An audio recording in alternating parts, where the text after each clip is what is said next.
Melanjutkan soal yang kemarin, materi konflik Asia Timur, saya membuat soal ini saya kaitkan dengan soal di SKD Sekolah Kedinasan. Nomor satu, konflik Asia Timur menimbulkan dampak negatif. Peperangan itu terjadi di Asia Timur. Kesimpulannya adalah kesimpulannya adalah dia kesimpulan. Jadi di soal silogisme itu kalian diminta untuk menyimpulkan dua kalimat ini. Konflik Asia Timur, terus peperangan terjadi di Asia Timur. Nah, untuk nomor satu, ini jawabannya yang B. Peperangan menimbulkan dampak negatif. Ini ya, kesimpulannya peperangan ini terus menimbulkan dampak negatif. Jadi kalian itu jangan memilih kata yang sama, yaitu Asia Timur. Ini kan Asia Timur, kata yang sama. Terus lanjut ke nomor 2. Restorasi Meiji merubah sistem tatanan di Jepang. Cina tidak terdapat matahari kembar. Kesimpulannya adalah, nah, untuk silogisme nomor 2 ini menjadi kalimat yang tidak bisa disimpulkan, alias jawabannya nomor 2 tidak dapat disimpulkan.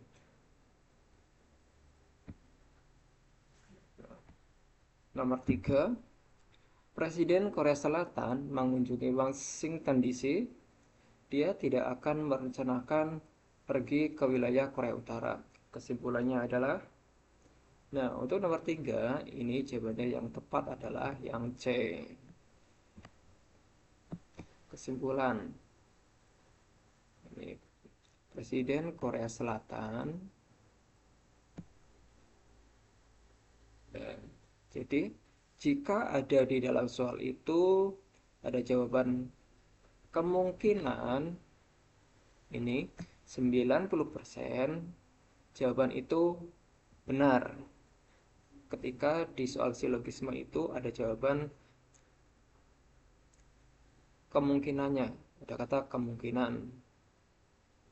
Dan lanjut nomor 4, Seoul menjadi daerah yang maju di wilayah Asia Timur, tepatnya di negara. Nah, untuk nomor 4 ini menjadi soal hafalan.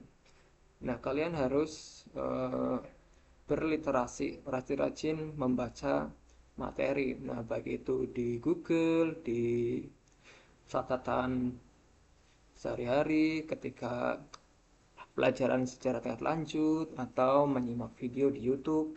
Nah, untuk nomor 4 ini, Seoul ada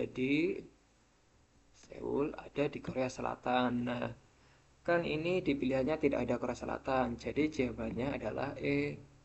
Salah semua. 4E. Nomor 5. Ya, ini salah satu soal yang bisa mengecoh siswa. Jumlah yang tidak konsonan.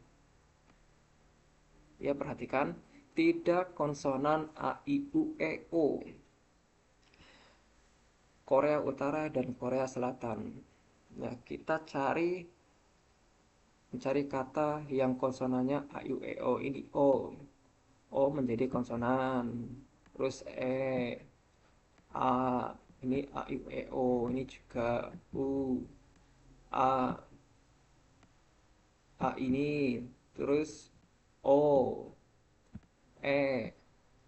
A. Nah, jumlah yang tidak konsonan A, I, U, E, O. Oke, kita hitung. 1, 2, 3, 4, 5, 6, 7, 8, 9, 10. Ya, ini konsonan O juga A. A dan E. Jadi jumlah yang tidak konsonan di kata Korea Utara dan Korea Selatan itu 10. Jadi nomor 5 itu jawabannya yang D. Nah, kalian juga harus latihan berpikir kritis, bisa bernalar supaya bisa menjawab soal. Lanjut, nomor 6. Mengapa orang Cina pintar dalam manajemen keuangan? Nomor 6 ini sudah pasti jawabannya orang Cina punya tujuan hidup yang jelas. Jika orang punya tujuan hidup yang jelas, pasti bisa memanajemen keuangannya, baik itu pendapatan, pengeluaran, ada yang sebagian dibelanjakan dan ada yang disisihkan untuk ditabung. Oke, lanjut. Nomor 7. Bagaimana pemikiran orang Jepang terhadap budaya leluhurnya? A.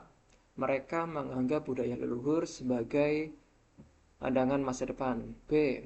Budaya leluhur harus dilestarikan untuk diperjualbelikan di pasar global. C. Budaya leluhur tetap ini lestari ya harusnya. Lestari dengan membuka diri terhadap perkembangan zaman. D. Budaya leluhur tetap lestari bila mana ada yang melestarikan di daerah Jepang. Atau E. Benar semua. Nomor 7 jawabannya E Pak. Salah. Nomor 7 bukan E jawabannya meskipun A, B, C, D ini terlihat benar semua jawabannya. Nomor 7 yang paling tepat adalah yang C. Karena orang Jepang itu berpikiran bahwa budaya luhur itu harus dilestarikan dengan membuka diri terhadap perkembangan zaman. Lanjut nomor 8. Latar belakang secara umum konflik di Asia Timur. A. Adanya program menguasai dunia. B. Perebutan pengaruh hegemoni di Indonesia. C. Kepentingan masing-masing negara. D.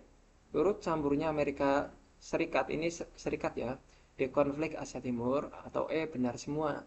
Lagi-lagi ini mengecoh ya, mengecoh jawabannya. Ada kata benar semua.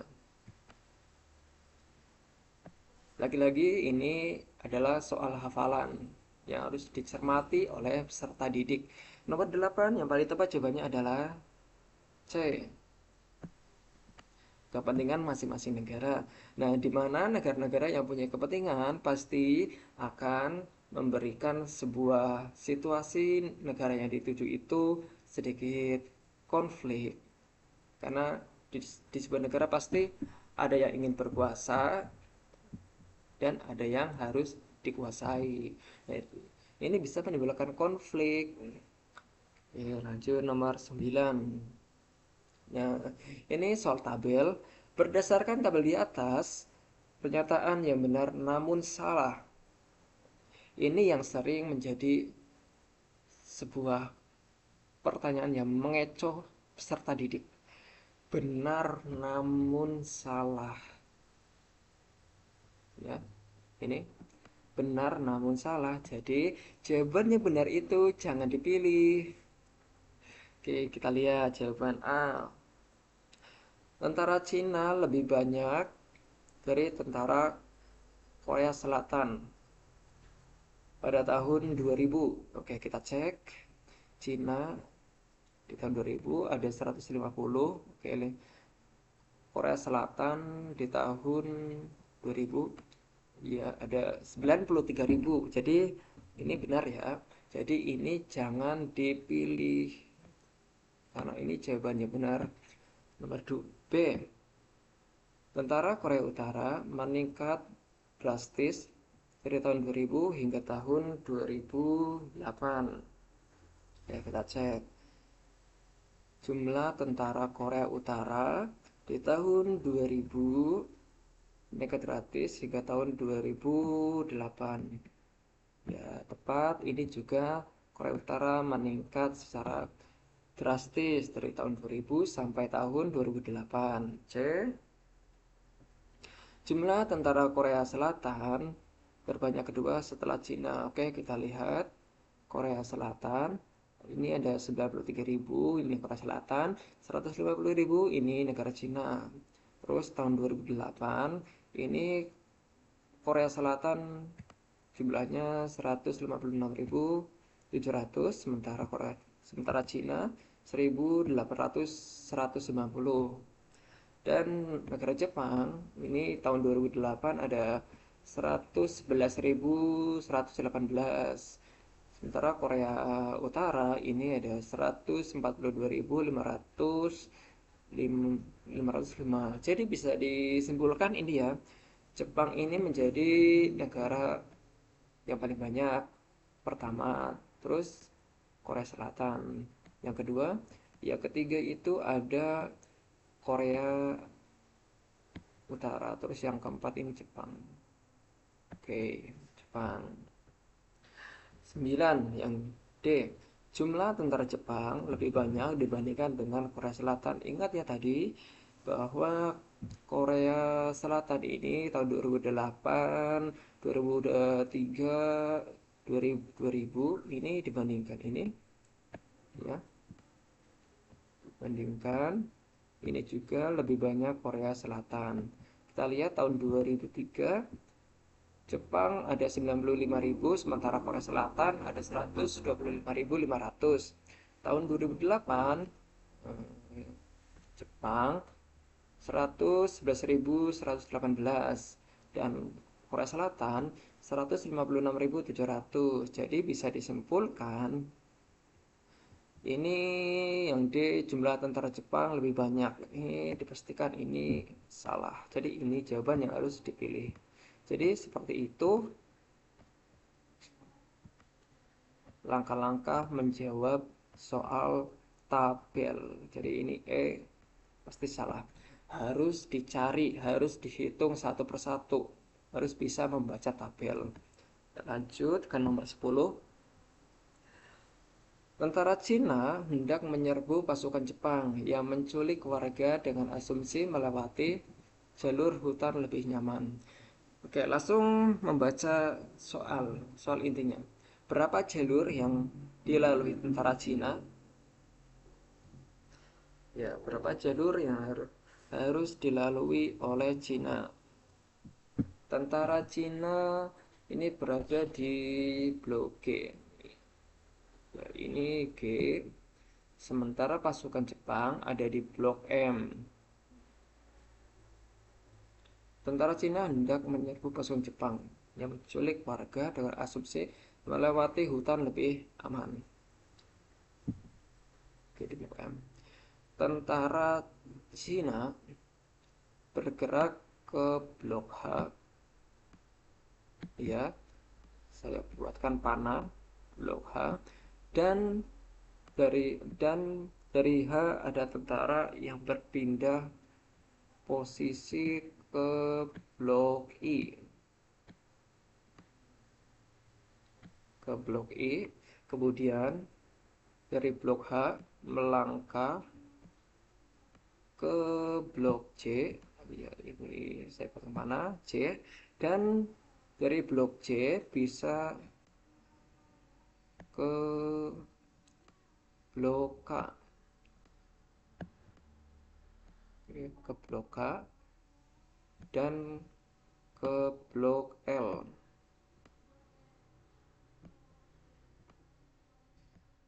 Kemudian dari blok K langsung menuju blok M.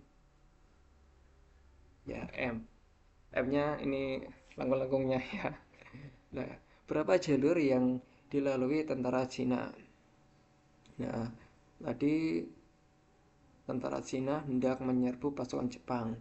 Nah, ingat ya, posisi Cina itu ada di blok G.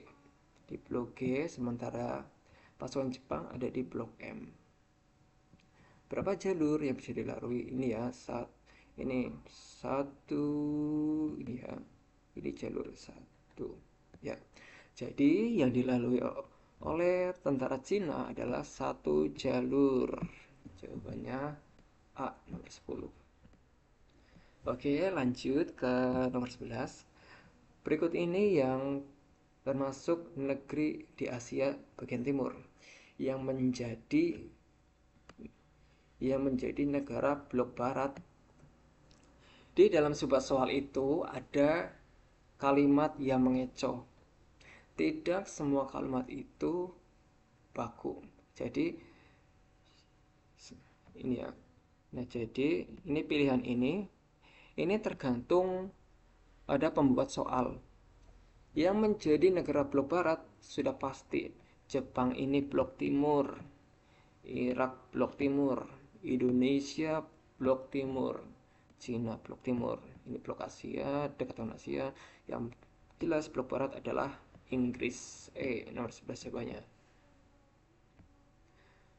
Ini PR, silakan kalian coret-coret di kolom komentar. Nanti akan saya berikan jawabannya. Oke, semangat!